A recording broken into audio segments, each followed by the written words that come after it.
কলকাতা এবং রাজস্থান আইপিএলের প্লে অফে থেকে ছিটকে গিয়েছে মুম্বই, পঞ্জাব এবং গুজরাট। প্লে অফে পৌঁছে গিয়েছে তিনটি দল, কলকাতা, রাজস্থান, সানরাইজার্স হায়দ্রাবাদ।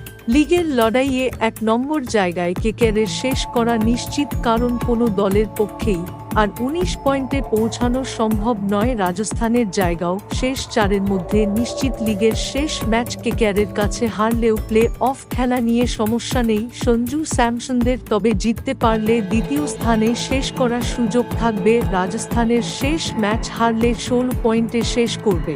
লিগের শেষ ম্যাচে রয়্যাল চ্যালেঞ্জার্স বেঙ্গালুরুকে হারালেই শেষ ৪-এ জায়গা পাকা চেন্নাই সুপার কিংসের বিরাট কোহলিদের জন্য, তবে তাদের শেষ ম্যাচে মহেন্দ্র সিংহ ধোনিদের ১৮ রানে হারাতে হবে। প্রথমে ব্যাট করলে আর পরে ব্যাট করলে ১৮ ওভার ২ বল মধ্যে জয়ের রান তুলতে হবে, তাহলে দু দলের পয়েন্ট সমান হলেও নেট রান রেটে চেন্নাইকে পিছনে ফেলতে পারবে বেঙ্গালুরু।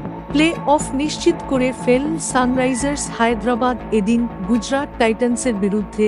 হায়দ্রাবাদের ম্যাচটি বৃষ্টিতে ভেস্তে যাওয়ায় পয়েন্ট ভাগাভাগি হয়ে যায় দুই দলের মধ্যে, আর প্লে অফ নিশ্চিত করে ফেলে হায়দ্রাবাদ। প্যাট কামিন্সের দল ১৩ ম্যাচ খেলে ৫টিতে হারলেও মোট ৭টি ম্যাচে তারা জয় পেয়েছে, পয়েন্ট এখন ১৫।